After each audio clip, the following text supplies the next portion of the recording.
Francis Levy again. And now, firstly, before we start the roundtable, I just wanted to say that the art you see on the wall is from an exhibit that just went up today called Self-Reflection, the True Mirror. And it's curated by Hallie Cohn, who's our exhibition space curator and a member of the Philoctetes Directorate, and also the head of the art department at Marymount Manhattan College. So I would now like to introduce Brigitte Peucker. I never heard Brigitte Peucker. Brigitte Peucker. Yes. Yeah. I've read all your things, and I know you well, but I never can pronounce your name. We know each other. I know. That's fine. Brigitte is the Elias Leavenworth Professor of Germanic Languages and Literatures and Professor of Film Studies at Yale University. Her books include Lyric Descent in the German Romantic Tradition, Incorporating Images, Film and the Rival Arts, and The Material Image, Art and the Real in Film. She's currently writing a book on Fassbinder, and she moderated a wonderful panel on In the Year of the 13 Moons, and we did it exactly the same way where we showed the film, and that was an amazing panel. Anyway, Dr. Peucker, is that? Yes. I never can do this right. Will moderate this evening's panel, and I think we're going to just have everybody introduce themselves. Is that right? Right. That would be great. Take it away. Could we perhaps start with Daphne Merkin? Would you mind just sort of saying a few words about the kind of work that you're doing? I'm a writer and sort of general cultural critic. I did review films for The New Yorker for 2 years. And I've done a film column for a now, it's not moribund, it's dead, magazine called The New Leader, as well as for Partisan Review, and I remain very interested in film. I actually reviewed the book that took this title, I forget his name, by Eli Zaretsky. Right, I wrote a rather mixed review to his horror of his many defenders. And I'm trying to think if there's anything else to say. I've written a novel and a collection of essays called Dreaming of Hitler. And recently wrote a piece for the Times on, a short piece, on the TV show In Treatment and whether it would convince those who are suspicious or skeptical about therapy, much less analysis, whether it would persuade them of its uses. I don't know whether... No. All right, then. I'm Harvey Greenberg. I'm a psychiatrist and psychoanalyst. I teach medical humanities and adolescent psychiatry when you can get me to do that sort of thing. My second career is as a journalist, and I've written down through the years on media, film, and popular culture. I have several books written for kids about psychotherapy and several books written about movies. My most recent publications, I have an upcoming chapter in compulsive gambling in a psychiatric textbook, and I've just had the third of 3 articles published in a poker magazine, I'm proud to say. Generally speaking, I work mostly with mainstream Hollywood film, although I can do the occasional art film. And I've been interested, I guess, since 1970 in the articulation between psychoanalysis and cinema, the use of what the early Freudians called applied analysis, and all the interesting things and the dangers and pitfalls of that sort of stuff. So that's me. I have the somewhat dubious merit of having been published both in Movie Line, before it became totally tits and ass, and in Camera Obscura, which remains Camera Obscura. High and low. Great. I'm George Makari, and I run the Institute for the History of Psychiatry at Cornell. I'm a psychiatrist and a psychoanalyst and a historian. And I've written mostly about the history of psychoanalysis. I just published an intellectual history of the emergence of psychoanalysis in Western and Central Europe called Revolution in Mind. My name is Dana Polan. I'm a professor of cinema studies at NYU, although recently I've been moving more into television studies, and that might be something we can get back to and maybe talk about in treatment. I've just, in fact, just today, proud to say, finished a book on The Sopranos. Finished it at 5:30. Jumped in the subway to come here. television show, which obviously has its psychoanalytic dimensions. And the next book I'm writing, I don't think will be psychoanalytic, although when you say something's not psychoanalytic, it obviously is. I'm writing a book about Julia Child's The French Chef. Oh, how nice. And I'm very excited by that. Right. Well, we haven't had much of a chance to talk about how we might organize this, so I think I'm just going to plunge in with a remark that comes to me when I overheard somebody talking and saying, gee, the actor who plays the analyst is really interesting. Who is he, and why did they choose him? And his name is, as you no doubt noticed, Pavel Pavlov, a Russian actor. And when Mark Sorkin, who was the assistant director for this film, cast him, Mark Sorkin had been made by, I guess, Hans Sachs and Carl Abraham to study Freud's writings for 2 or 3 months so that he could adequately direct Pavel Pavlov. And so that's one story about him. But then the other one, which may be apocryphal, I really can't say, is that after it was released in the U.S., after the film was released in the U.S., groups of, I believe, American analysts thinking that Pavel Pavlov was actually an analyst, maybe thinking about the behaviorist, invited Pavel Pavlov to come over and speak to their group. So those two anecdotes by way of opening up the discussion. Well, there's a parallel story. On several occasions, Leonard Nimoy has addressed people who are training to go into space, atomic physicists, quantum theory people, and they always ask him, questions about quantum foam and Boolean algebra, and he says, I'm just an actor, and they don't believe him. One thing that's interesting about the anecdotes is, if you look at the actor, until he's identified as a psychoanalyst, he could have any number of professions. And in particular, I think the way he comes up to him in the night and says, here's your key, he could be a policeman. And he actually looks to me a little bit like the investigator in Fritz Lang's M. And I think at a number of points in this film, there's a kind of association of psychoanalysis to other arts of investigation, in particular, the police procedural. And I think just as a policeman is about looking for clues, coming up with a narrative, solving the case, and I think that, and therefore gaining a kind of heroism for doing so, I think this film associates psychoanalysis with a kind of heroic solving of the crime, a bringing to justice of evil, and routing out criminality wherever it lies. And it's not accidental that there is a murder plot going on at the same time when we hear that the murderer has been arrested in Munich. And I think part of the way this film is bolstering an image of psychoanalysis is to make it heroic, just as law enforcement is heroic. And that's something I think you see also, for example, in a number of the very psychoanalytic films you get in the United States after the Second World War, the film noirs, the psychoanalytically inflected film noirs, where there's often the psychoanalyst as miracle bringer, the figure who brings a cure.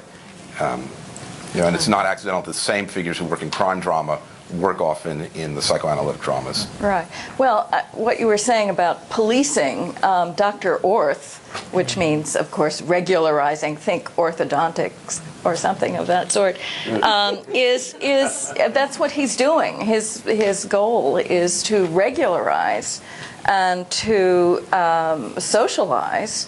It's portrayed as a very humane thing to do, but I think that when one looks at this film, which was made in 1926, and hence was an example of what was called the new objectivity, what it has a lot to do with is bringing to light, literally enlightening, the themes of expressionist cinema that came before, about the various obsessions and phobias that were never called that, but the insane criminals that populate German expressionist cinema, which goes up to about 1924. So this suddenly, and you can see it in the style of the film too, it's all bright light and not the chiaroscuro of those films. This film is about enlightenment and regularizing and socializing and normalizing the impulses that you see given sort of criminal and insane forms in the earlier cinema. If you look at the movie behind the movie, people have said about Woody Allen, you don't generally see poor people and very few people of color in his films. This is really a bourgeois society, despite the somewhat radical film techniques, but the society is essentially a society with maids and with not quite Wiener Werkstatt furniture, but almost there. And the idea of the disruption of the bourgeois status quo, I think, is very much what we're looking at. And also, if you think about it, Freud's patients mostly came from the bourgeoisie. Occasionally there was a prince, floated in and out. Can I beg to differ? In Berlin, in the mid-20s, psychoanalysis was very much associated with the avant-garde. And they had a very active polyclinic that was treating lots of folks who were artisans and plumbers and tradesmen. It was not associated with normalizing as much as academic psychiatry was, for sure. And so one of the great debates that emerged between Vienna and Berlin, of course, was whether they would do this film. And part of the Berliners' association to the avant-garde made them more attracted than Freud was, for instance. So, I'm interested in your comments, because one of the most trying moments in terms of the narrative, for me at least, is, you find a patient by hanging out till closing time at a bar, and you follow them home. This is a way to pull Amy Winehouse into treatment, but, very few other people do this. It's not a bad technique. It's a rare technique, let's put it that way. It seemed to be a stretch. All it seemed to me to set up that wonderful line where the analyst says, is there a reason why you hesitate to enter your home? But there is something about Berlin and psychoanalysis being in the cafes, in the bars, in that world, very much not yet in the university and in academia and in the orthodox bourgeois society. So I think there's certainly a tension, because, of course, the household he comes from reeks of all of those trappings. In that regard, I didn't mean the clinics that were going on and the Wilhelm Reich and the radicalization and the identification with the avant-garde. I'm talking about a film that was made, as I recall, to try and present psychoanalysis. I think it even came with a booklet that was given out at the time. It was an attempt to show ordinary people that the demons were not entirely out of the bottle. That sure, psychoanalysis was always on the cutting edge for a lot of different reasons. A lot of the practitioners, as we know, were Jewish, and that already had a certain negative cachet for a lot of people. But my point here would be that you have a film, granted its expressionist technique, which is still you're trying to present it to a ordinary public walking through the door, not the artists who were being treated at the clinic. Freud spawned several revolutions in linguistics, in just about in politics. He would have, I think, denied some of them. But in terms of this film, as I recall, was meant to enlighten people, literally enlighten the average guy on the street, that this wasn't a terrible thing, and that psychiatric illness was treatable, and this method could be used with ordinary people. Well, I think one of the ways it does that, Glenn Gabbard, who wrote a very good book on the cinema and a good book on The Sopranos, which I assume you know about, referred to films from the 30s as being involved with cathartic cures.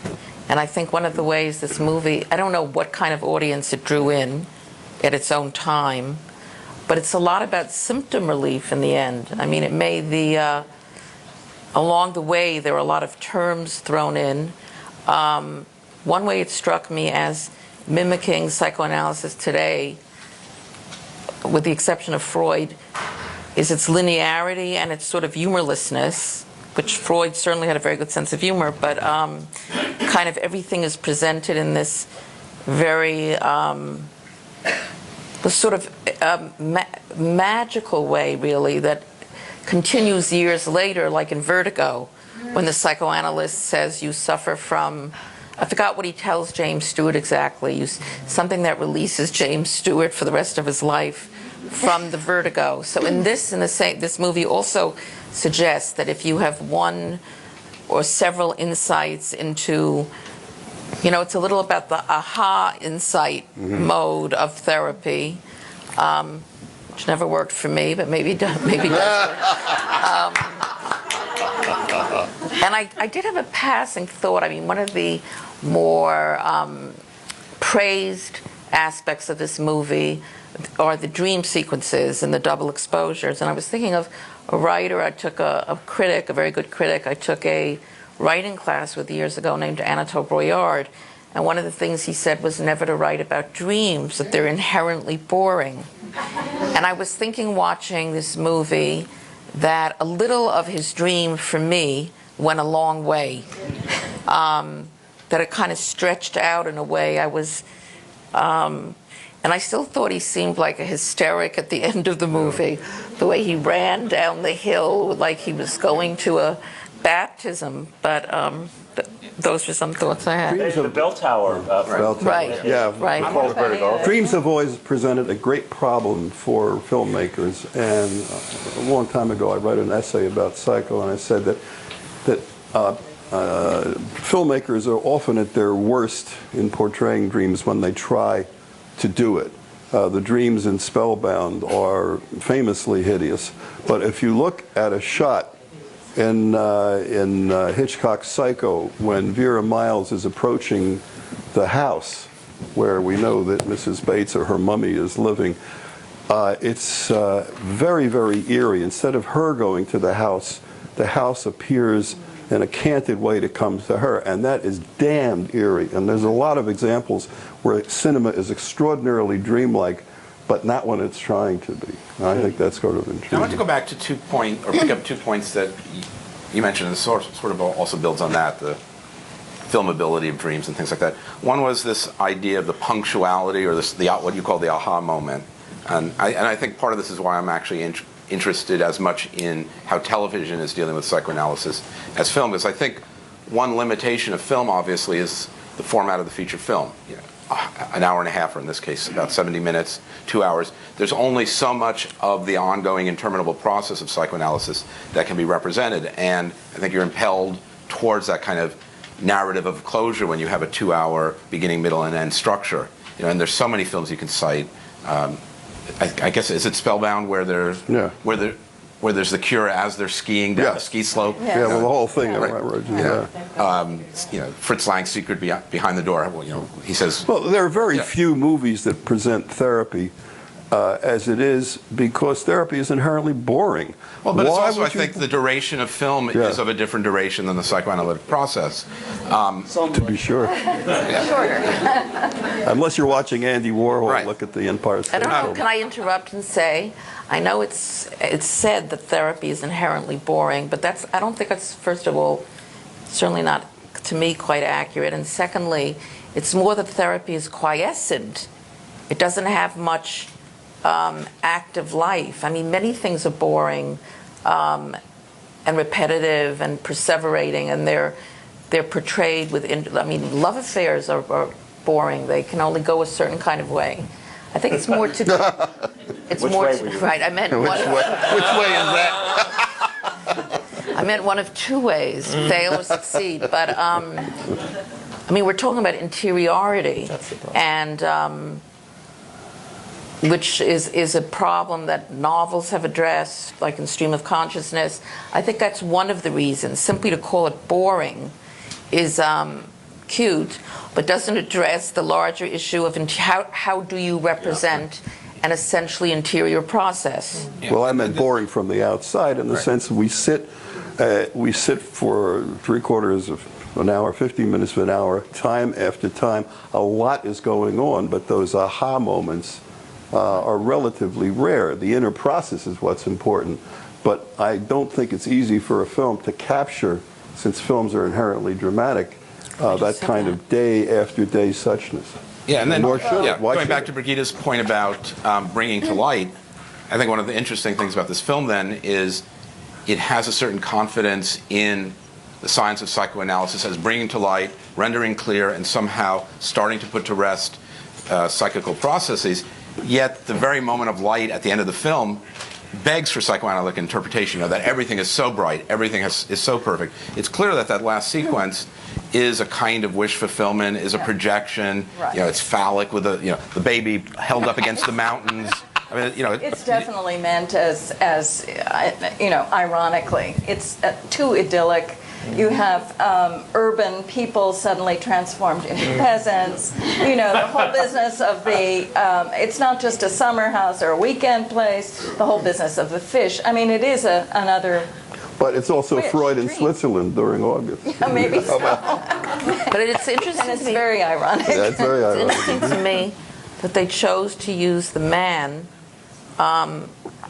as the holder of all the, partly because I'm thinking of a new book that's coming out called Mad, Bad, and Sad, which is the treatment of women as mental, is calling them mental patients, even if they simply have, aren't mental patients in that sense. So I thought in that way there was a little bit of gender, not inversion, but it interested me that he had what I would think of as, in the hysteric quality of everything, of the knife obsession, to me it seemed more like classically female symptoms.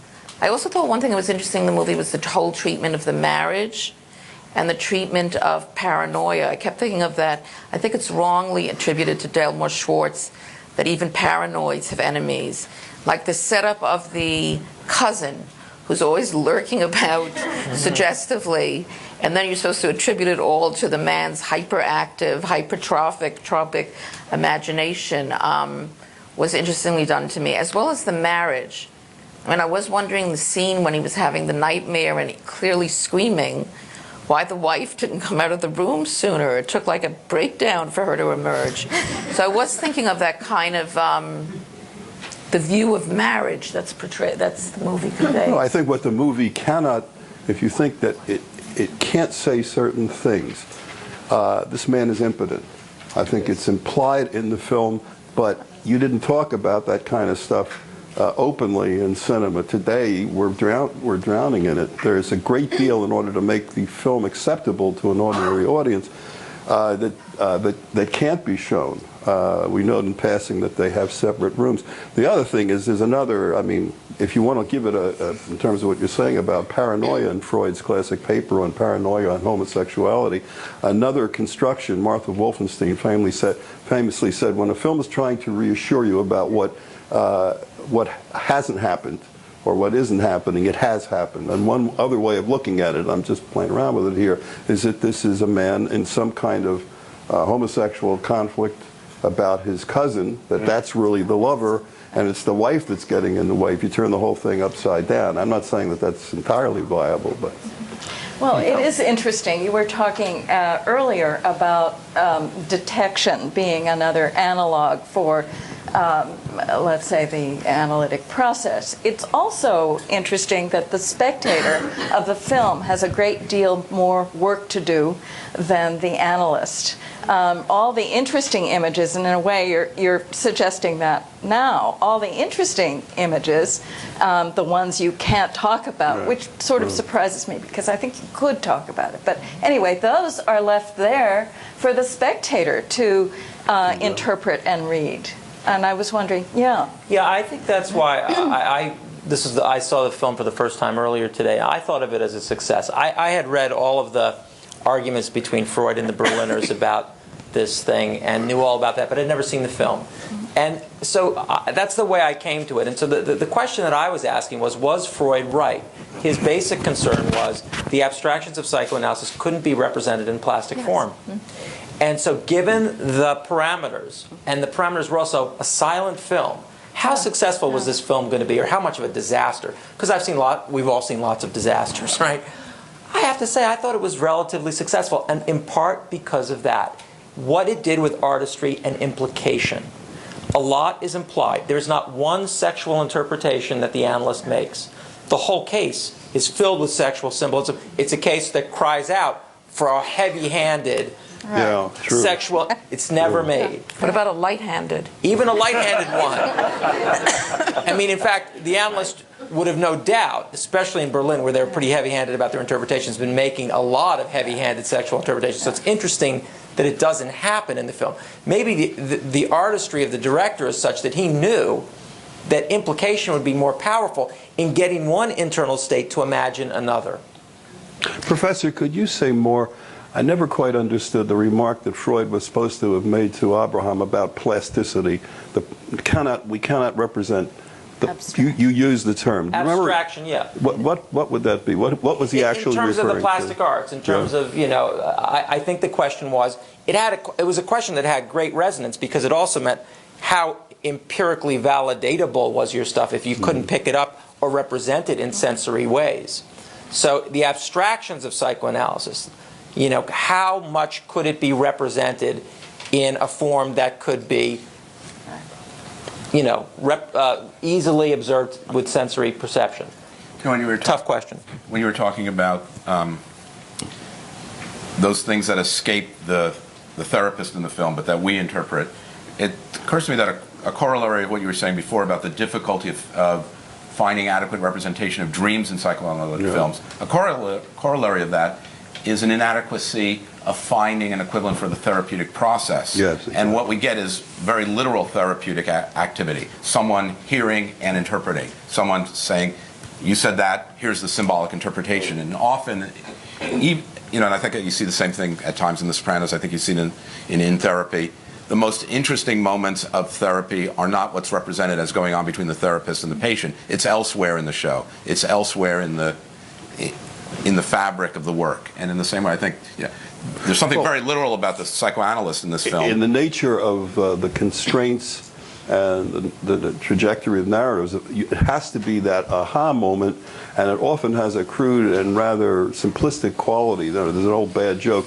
The guy comes to the analyst and he says, I have a nameless fear. And the analyst says, well, please don't worry about that because we have a name for everything. Right. The sequence that mocks that is the end of Psycho when Simon Oakland gets up and gives this explanation speech, right? And oh yes, this all makes sense, and then the last thing you're left with is this strange, eerie, crazy moment where Anthony Perkins says, and I wouldn't, and you see the skull, I wouldn't hurt a fly, and that says more than that analyst is ever going to say about the inner nature of that weirdness. And the equivalent in this film is that you have an interesting plasticity in the images that then gets traded for the verbal. I mean, literally titles that explain what the psychoanalyst is, the interpretation he's coming up with. So you move from one form, silent cinema, to a verbal art. That's right. But I'm not sure I agree with George that the artistry is all in what isn't being said. Essentially,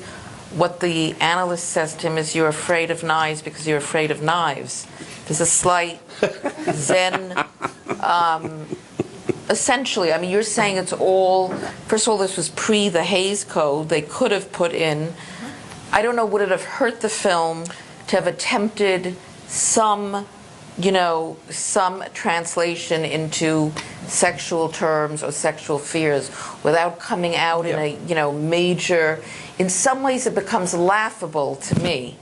The dissonance between what the analyst actually says and the, if you want to use the term, plastic part of the film. You see so much drenched, sexualized imagery, and then they're busy talking about, well, you wanted to kill your wife, with no further attenuation of those feelings. So I don't know, what you see is... Well, no, I think I might agree with you. I didn't mean it specifically just about that interpretation. I meant about the mode of filmmaking in general, that so much is left to implication. But yeah, I think it's fascinating that there was no sexual interpretation as a punchline. It seemed kind of incongruous. Now, it should be said that this film initially was planned, at least the analysts thought it was planned, to have two parts. The first part was going to be totally didactic. It was going to be a lecture about psychoanalysis. It was either never made, or the director said, "Yeah, we'll do that." And any good director left that on the cutting room in the first 3 seconds. But so this was going to be, and so they left it all to that we're going to tell a patient's story and try to get it all in there. It could have been a disaster. It could have been much, much worse. I have to say, I was pretty impressed. But no, I take your point. I think it's a good point. And certainly nothing is ever mentioned about the relationship to the mother either, although that's central. And actually, there's another scene in this film that was cut for this DVD. I've never seen it myself, but I've read about it. And that is between the scene in which he almost feels very tempted to kill his wife and the moment when he appears in his mother's apartment. He actually goes back to his lab, prepares to drink poison, writes a few lines of a goodbye letter to his wife. Then his eyes rest on the photograph of his mother that is sitting next to the photograph of his wife. He picks up that photograph, apparently, kisses it, and as he's picking it up or putting it back down, he knocks over the poison and, doesn't commit suicide. So, I mean, there's a lot of that going on there, too. And it's what I find so peculiar is that if this is a film made as an educational film for people who don't know much, anything at all, let's say, about Freud's writings, then why is all the fun of it for an audience that does know something? I mean, was it actually made for the analysts themselves in some sense? Or I think it was actually just made for a story. Yeah. Because it's actually very strategically placed. He's regressing in analysis. He goes back to his mother. Right. But unless you know about what, that would completely go by the boards. There's no way you would make that connection unless it was totally symbolic. It wasn't.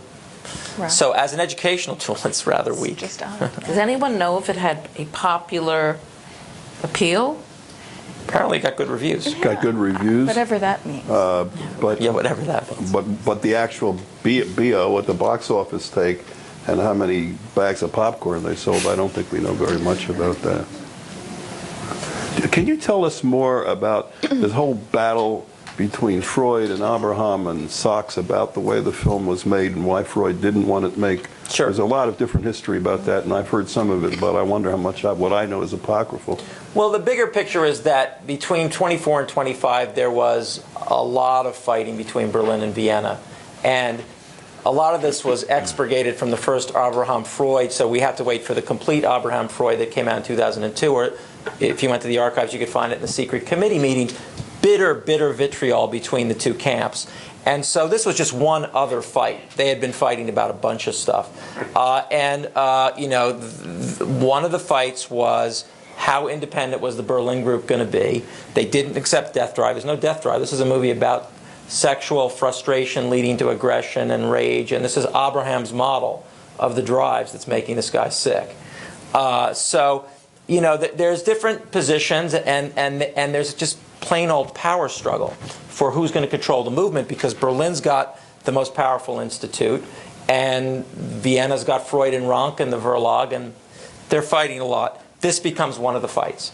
There's this whole thing where I don't know that much about it, but Bernfeld and Stouffer, apparently, as Freud was saying, he didn't want to deal with the filmmakers, who had come over. One of the American Hollywood guys had come over and offered Freud $100,000. Samuel Goldwyn, to narrate or something, the great love stories. He was supposed to back up.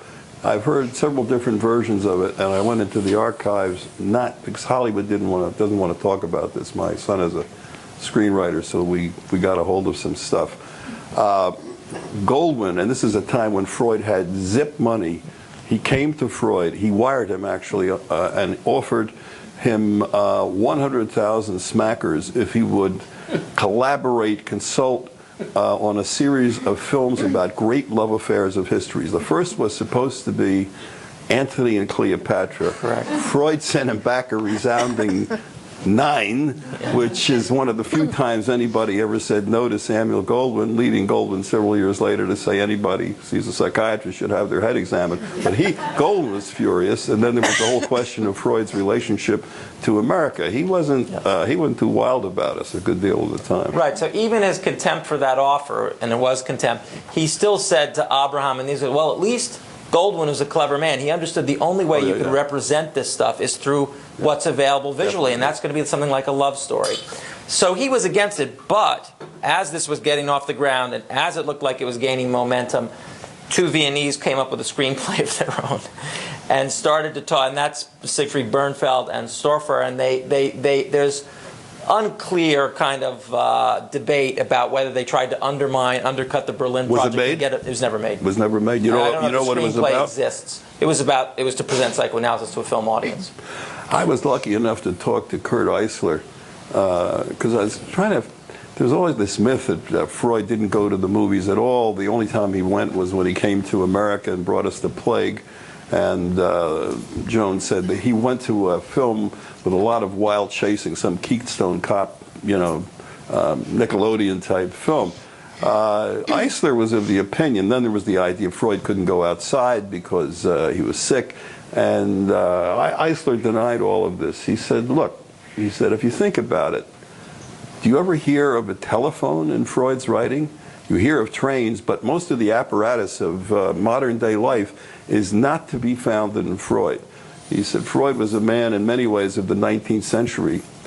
However, there is, Freud did go to the movies. A guy came up to me when I was giving a lecture about 25 years ago. His name was Charles Lieber.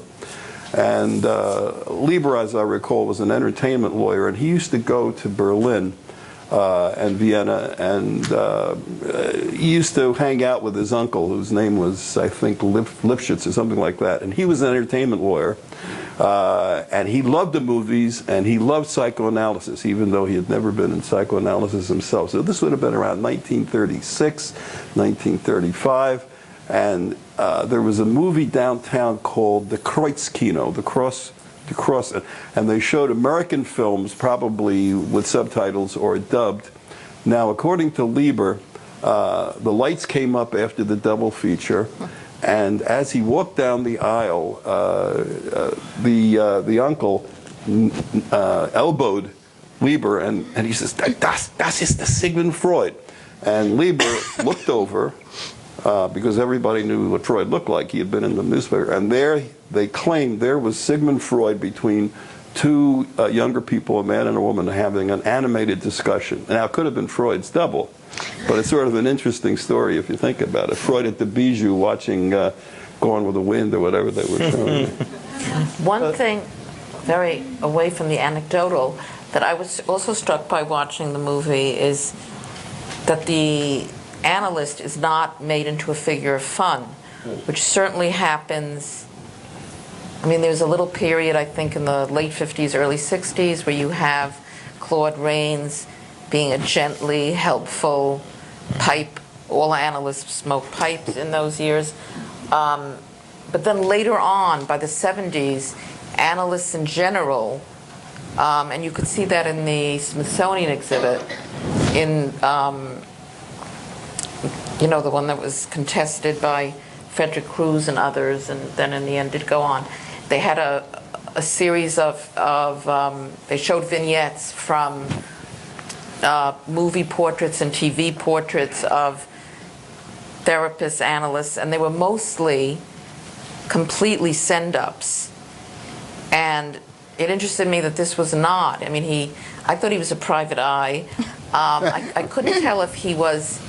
Partly, he has a kind of benign face, which in a plastic art makes a big difference. He could have looked different with a sinister mustache, and then his interpretations might have sounded more sinister. But that interested me because I think it changes that kind of benign view.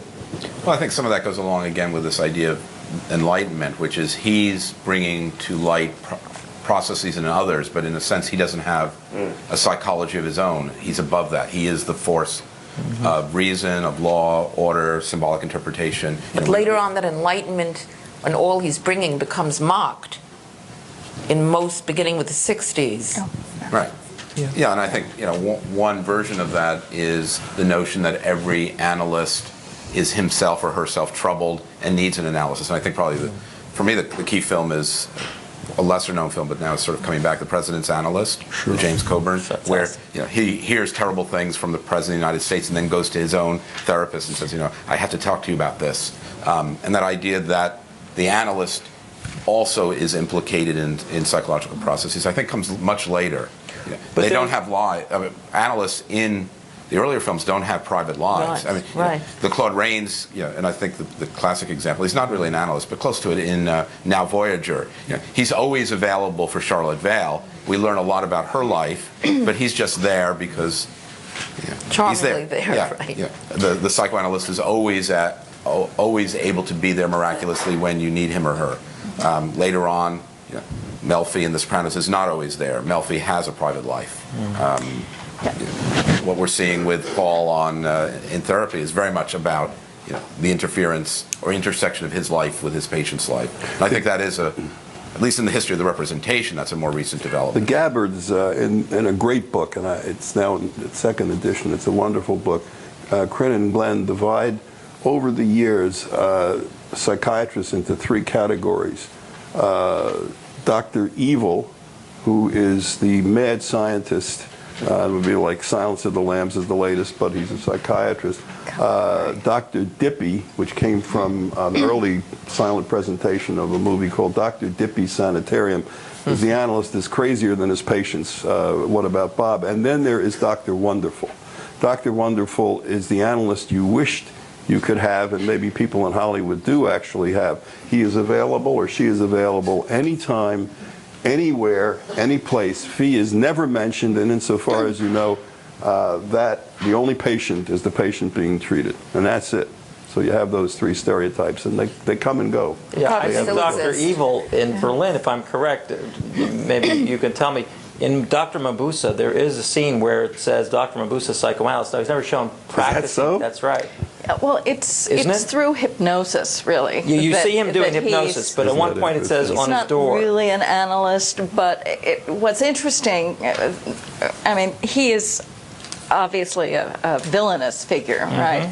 But he's also, in one particular scene, he performs on stage, and his first performance is to create huge cinematic images on a screen. Those images actually become real and enter the space of the theater. His next performance has to do with hypnosis. And I think what I want to say is that often in German cinema of this period, there are overlapping allegories of filmmaker and a psychoanalyst. And the most obvious one of those would be Dr. Caligari, who is, he's the sideshow carnival filmmaker, but he's also at the end the analyst who presides over the sort of interpretation of images, the people in his theater of madness. And it's not just those two examples. It's also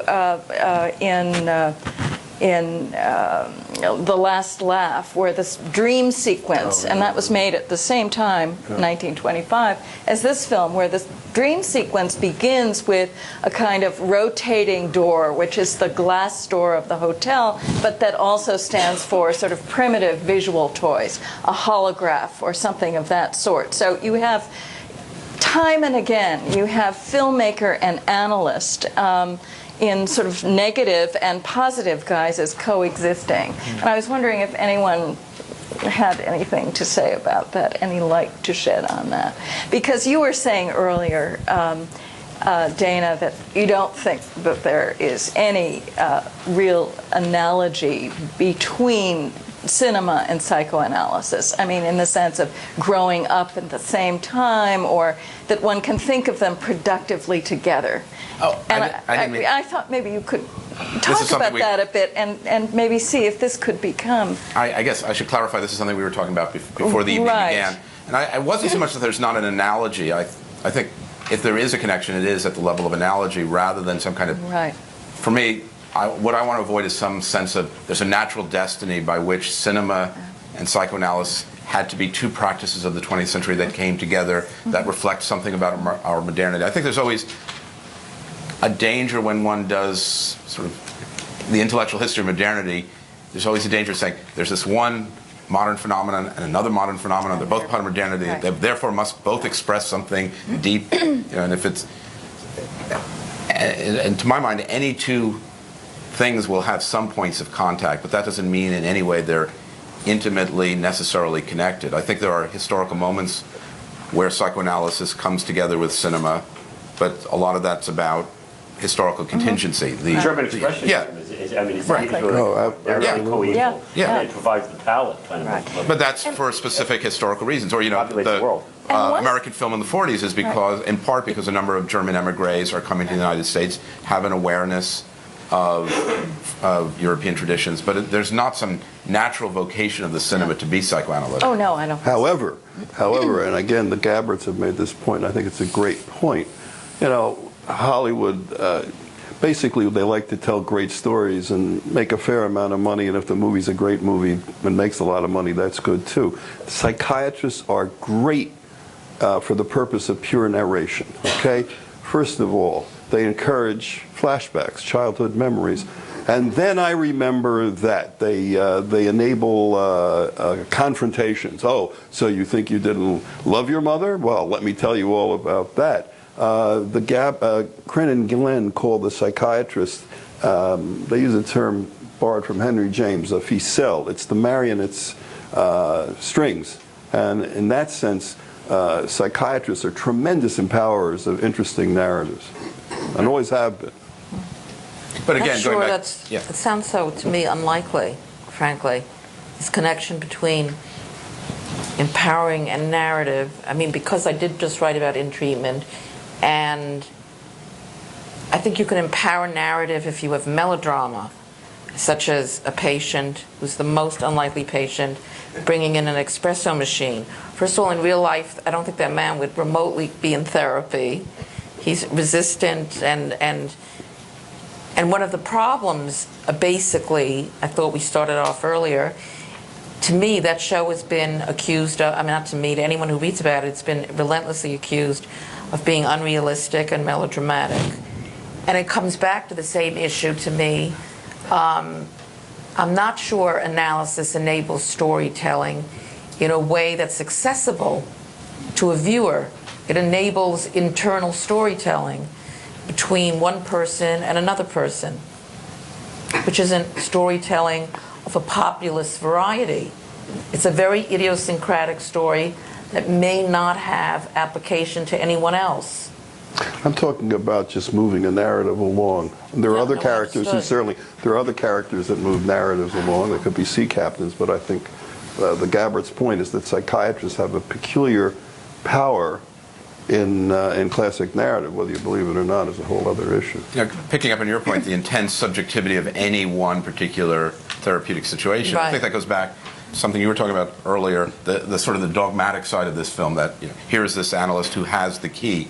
I think one of the ways that shows up in Literally the key. Well, yeah, Literally but the also key, this yeah. idea that you present me with a figure, I will tell you the one symbolic meaning it has. I mean, in any particular psychoanalysis, water might mean any number of things for any number of people, but here, water always means this. Such and such always means that. I think that's part of the dogmatic side of this film.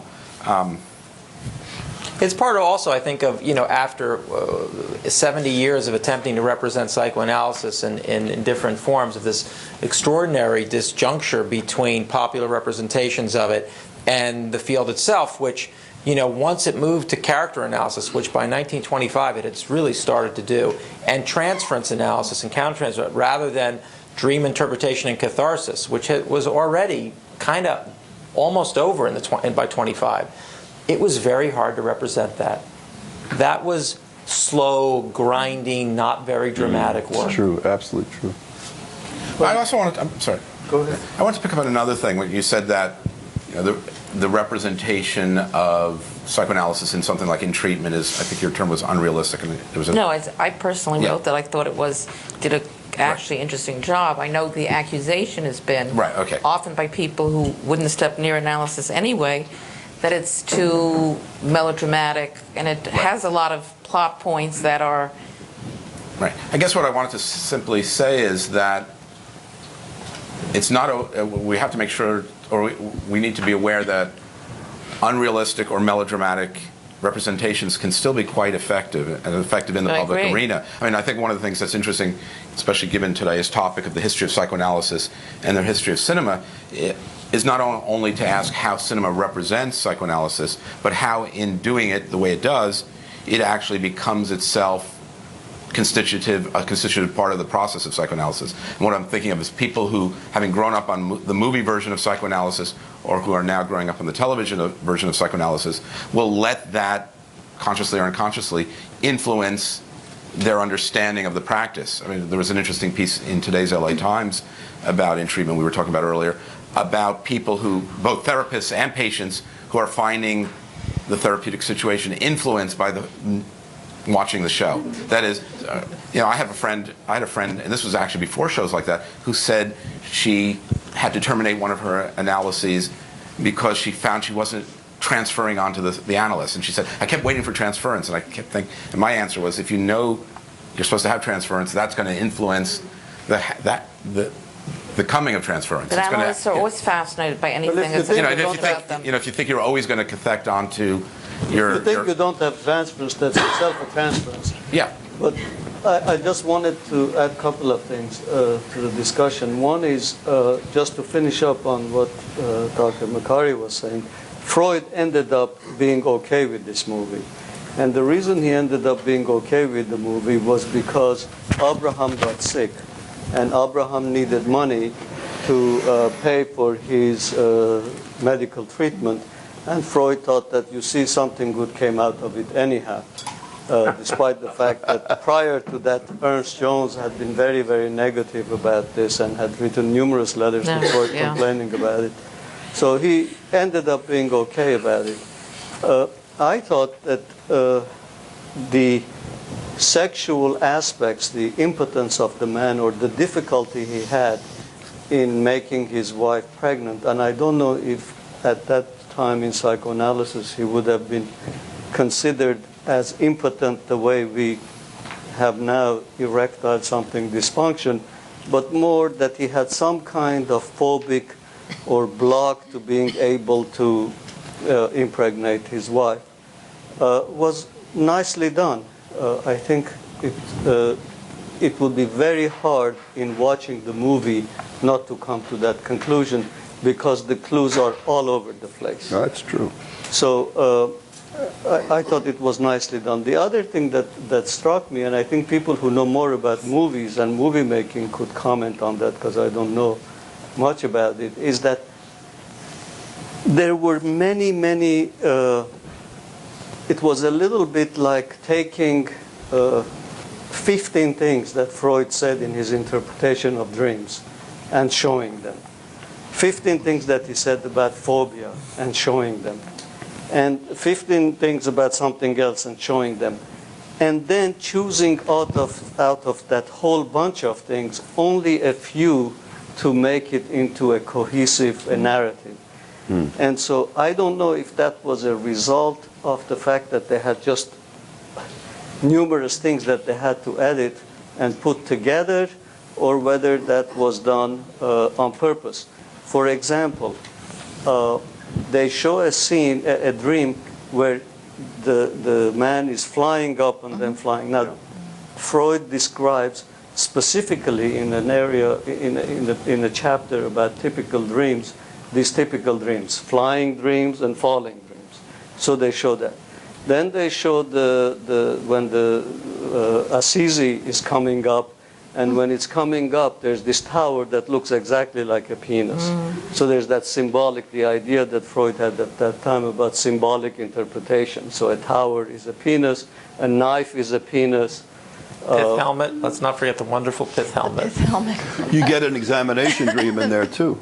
There's at least one examination trial dream, which he thought was a typical dream. No. And then another thing which is interesting is one of the things Freud describes is that if you have many, it really represents one. And there is a scene where there are 4 or 5 somethings, and he's one, maybe that connects to the trial.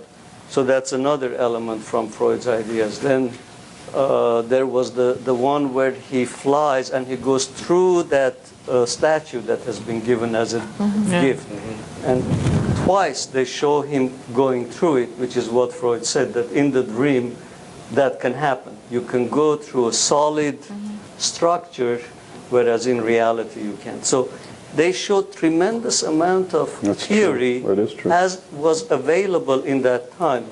Psychoanalysis, as presented in this movie, which I think has a lot of, it's pretty true to what was being practiced in the 1915, 1910 period, is a little bit like comparing a car from that period to a car that we have today. It didn't have all the complications and sophistications. It had the four wheels, it moved, it had an engine, but it didn't have much of the other. And so therefore, because it didn't have all the other things, it had to be focused. So it focused on one problem. The problem was the man was having a difficulty with his wife, so they managed. And at the end, I think it's interesting because what he shows symbolically, and trying to build my own cardiovascular and running as much as I can, I saw this fellow who's kind of not in a very good shape running up. I thought if I did that, I would have a heart attack by the time I got up there. But he had no problem. He ran right up there, plus he picked up the kid. So they showed, he now had, his potency had come back. He was able to. What I think is very real about the psychoanalysis, and maybe we could learn from it, is you see an analyst talking to a patient.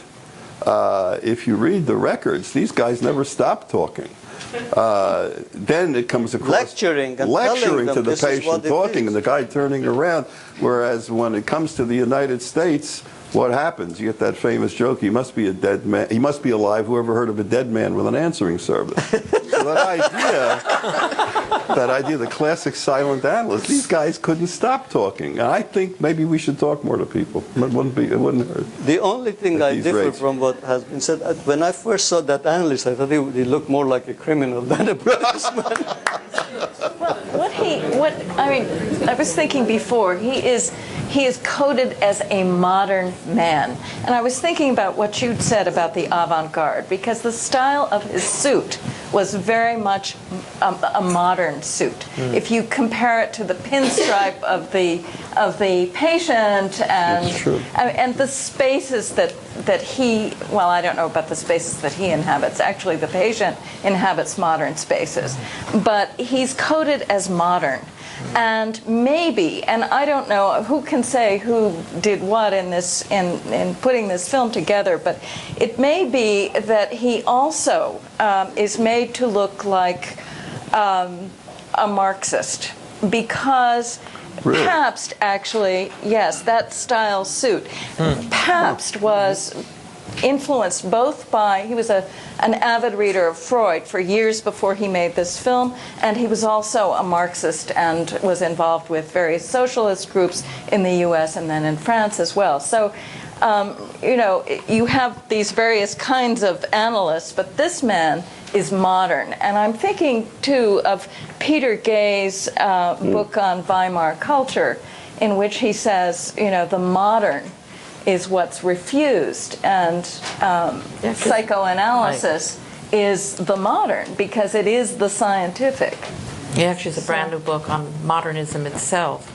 I was going to say one thing about, I thought the visual parts of the movie, although I said I thought the dissonance sometimes became comic, the visual parts of the movie were stronger than the blocks of narration, which became incredibly literal and took the opportunity to throw in every piece of jargon, or maybe it was still pre-jargon, that was possible to do. And that way I thought the visual was more sophisticated than the actual narration. I agree. Do we want to take a few questions from the audience before we? Sure. If anyone want to come up, if you have a question, you come up to the mic. I like your point. That's a nice point. We'll try it. Conrad Veidt. It's not really my point. The actor is Conrad Veidt. Conrad. Caligari. Just another way of defending the film to pick up on various strands that have been held by speakers already. the anticipation of that serialization interminable, as Freud might have called television, Sopranos, and so on. It seems to me the film is very self-conscious about its being a short narrative structure, and realizing that, in a way, it can't really do justice to analytic treatment. The emphasis on months, which of course isn't very long, but you get the feeling he's in there with the guy all day, every day, so quite a bit of work is being done. But in particular, the relationship between the visual and the only occasional blocks of words strike me as trying to represent the difference between the work going forward, going on and on and on, and the occasional aha, which of course is an exaggeration, but at least there is the film sense of the difference between the longue durée of analysis and the need to turn it into a narrative structure. That's it. Good point. Well, just one quick point. The average analysis in Berlin in 1925 was 9 months. Right. Gestation. So that's, but one wonders whether being a silent film wasn't an advantage, frankly. Is it often suggested that patients leave their home? That interested me. No, I've never. That was news I to wondered me. about that. I wondered about, Not to take I had major lunch. decisions. That I know. They would specifically say, if you were, for example, planning to get married, Right. that you shouldn't get Should not married get until married. you finish. That's your not the marriage. same as saying, please move out of your home for the next 3 months. I guess he didn't Well, so you trust don't him tell with your the wife. knife. To your home. So you don't kill your We wife. thought he might murder the wife generally. Yeah, sure.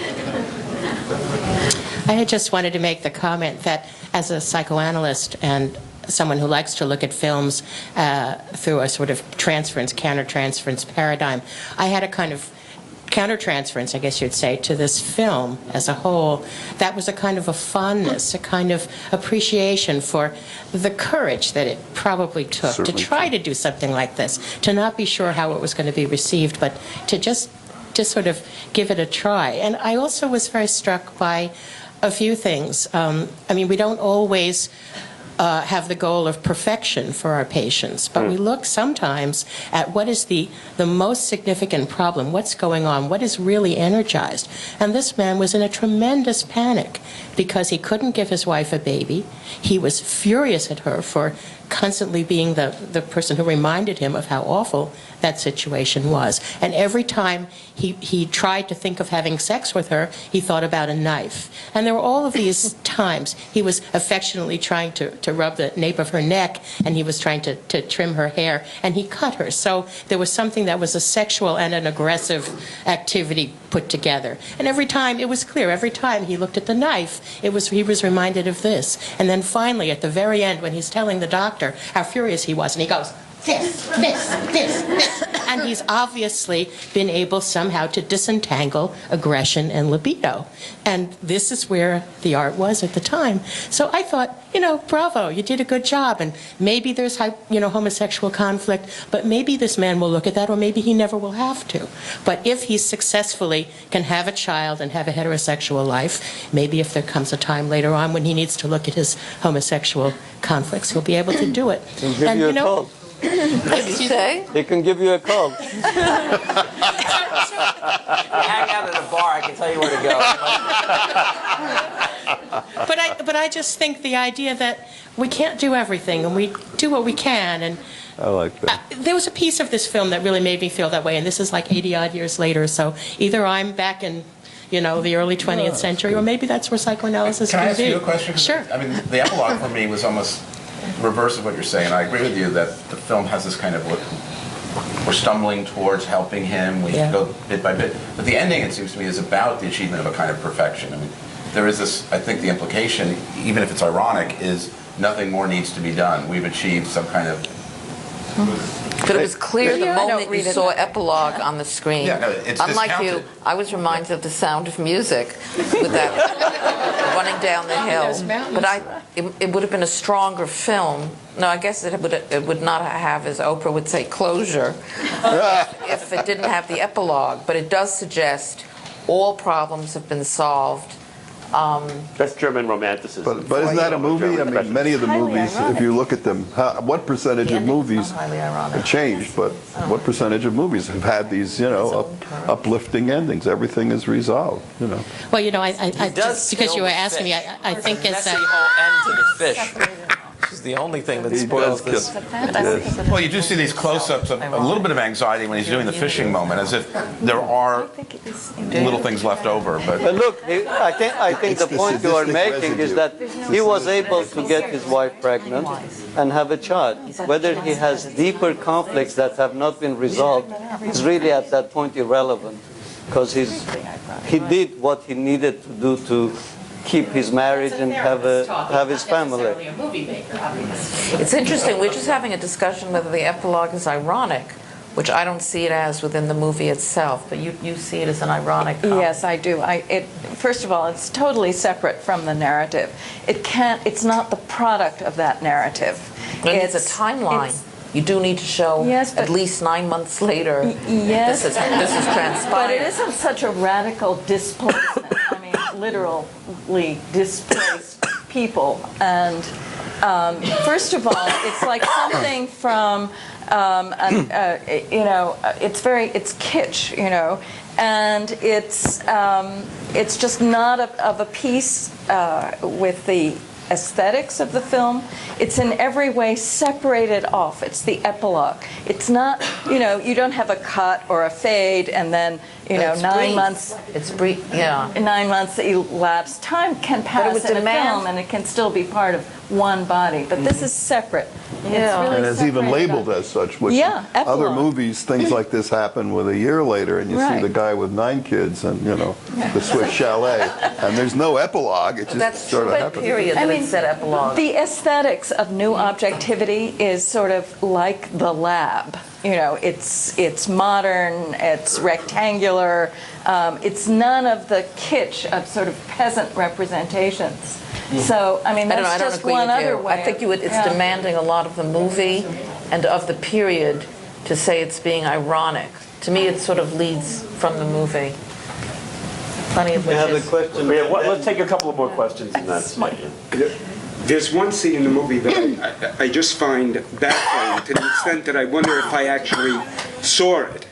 And it really relates to, I think, what Professor Polan said at the outset about analogizing between police work and law enforcement and psychoanalysis in terms of solving problems. And the scene is where the wife and the cousin go to the police station when he's missing. right.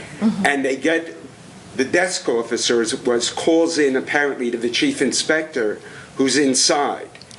And when the chief inspector comes out, there's another guy in the room who, as he comes out, lies down on what clearly is a psychoanalytic couch. So what is that all about? Exactly. I think that was a total projection on your part. I'm joking. I'm joking. I'm joking. Every police inspector has one of those. Right. But it was there. No, you're right. Yes. Yeah. It was Yeah. there. It's true. Yeah. Just on a common sense level, if this was meant to sort of normalize and educate people, bourgeois people, about psychoanalysis, and earlier some of you suggested it was odd that that the analyst wasn't making sexual interpretations, would that not have seriously alienated a bourgeois audience in the 20s to have an open discussion of sexuality, or am I wrong? I can't answer that question if you're looking at me. Well, whoever. I think, you know, there are all sorts of topics addressed, scandalous topics addressed by these so-called education films that were made during the 20s about sexual matters, about homosexuality, all sorts of things. And so that's the only way I can indirectly answer your question, by saying, I know there are these other films. This is also a kind of scientific, educational film, so why not? But I think it's more interesting when one doesn't, perhaps. Yeah. Also, I wonder Yeah. if sexuality had been more problematic for an audience than unconscious homicidal aggression. I'm not sure it would have been any harder for them. Well, it's interesting that the Hayes Office, pre-Hayes Office films at this time were pretty damn sexy in America. Right, I just meant, yeah. Very, very That's- sexy. It could have allowed more in. if it had wanted to do so, but maybe it was somehow protective of the audience. Or of the filmmaker. There was censorship. Thank you all. It was really This lady was next. Yeah. I just had a question, actually. Since the film traffics so heavily in classic surreal iconography, imagery, you know, so it doesn't feel right then that there would be anything ironic in that, you know, in terms of the epilogue. But so is it naive just to? I take it perhaps naively as just pure fantasy. I don't see it as ironic, but just. It's not real. It's pure fantasy in the simplest way that one can think of a dream. Not all that very sort of cuisine treatment of dream sequences, but just the simplest dream. Right. Well, I don't find it ironic.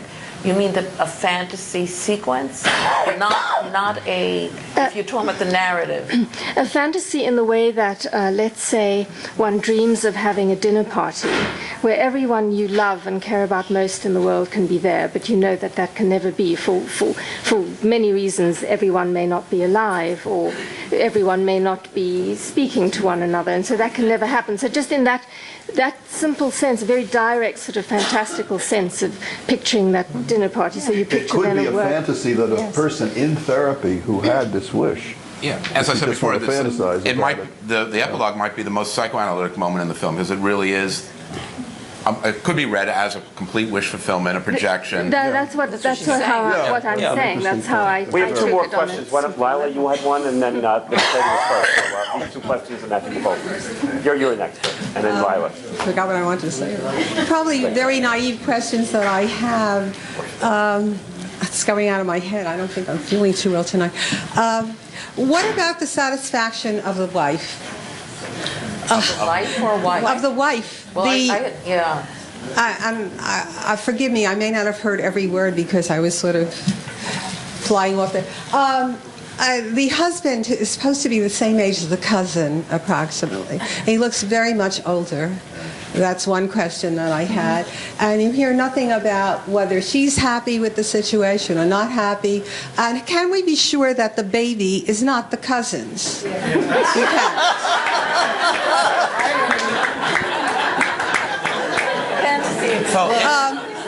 maybe I'll just leave it at that. That's an award-winning interpretation. No, I just like The to way- say, the way- no, the way- what I'm saying, this is why Jews have matrilineal descent. To answer that problem. In terms of the wife's position, in terms of the wife's position in the film, it's interesting that there are a couple moments where we see her or her point of view without the husband around, and there's, I think you were alluding to, the problems in the marriage that have led to this. There's a telling moment when he goes into his room and she stays out on the landing, and the camera just lingers on her as if she's saying, I wish he had invited me into the room. Yeah. I'm consigned to the other room. Yeah. So it's also about her story as much as it's, not as much as, but it's her story to a certain degree. But I would still say, who worried about the wife's story at that time? That was not the period of whether she was being content, lacking sexual gratification or even emotional gratification. Was a little early for that. It may still be early for that. I don't know about that because that's the same period. In fact, I think you probably could put it exactly at the period it was when Freud wrote to Breuer, I think, about the patient or to somebody that what she needed was much penis. The woman suffered from hysteria, and he felt that what she needed was a prescription of much penis. I'd like to add one other thing that I've forgotten before. How come the husband was made a scientist? The scientist is supposed to be rational, at least that's the stereotype, and here he was a hysteric. Well, now the counterpoint is craziness in a way. If he's this rational being with his test tubes and his beakers, and here he is, Well, who was precisely the point, right? Why did the irrationality child under rationality. I never got that. The little girl with the box of candy. Yes. What did that fit into? I thought he was about to be a pederast. Oh, we have a patient questioner. I guess on that note, one of the most telling, I think, moments and sexually standout moments was when the camera lingers on the image of the cousin's shadow on the wife's lower half. Yes, indeed. And that kind of paralleled to when he emerges from his captivity at his mother's house. He comes out, and then there's this domestic picture of bliss of the cousin and the wife, who kind of emerges from this back room. So I was wondering if it was less of a homosexual story or a sub-story and more of an extramarital affair, which kind of is the precursor to his Lulu films and his exploration of... and the hotel thing, too. Right, going to a hotel. So Well, you do that get was that. supposed to You be do obvious. get that interesting. I forget who wrote Idols of Perversity, where when the society goes wrong, blame the woman. It's the woman who's the siren. All these women are lying around while this poor guy's just trying to figure out what's going on. This idea I of the agree that it had more of a menage a trois quality Right. than homosexual. I mean, you can conjecture anything if you're an analyst and make it sound like it has than the homosexual fear. I mean, I kept thinking there's a menage a trois going on here, so how come he isn't noticed? Thank you very much. Thank you very much.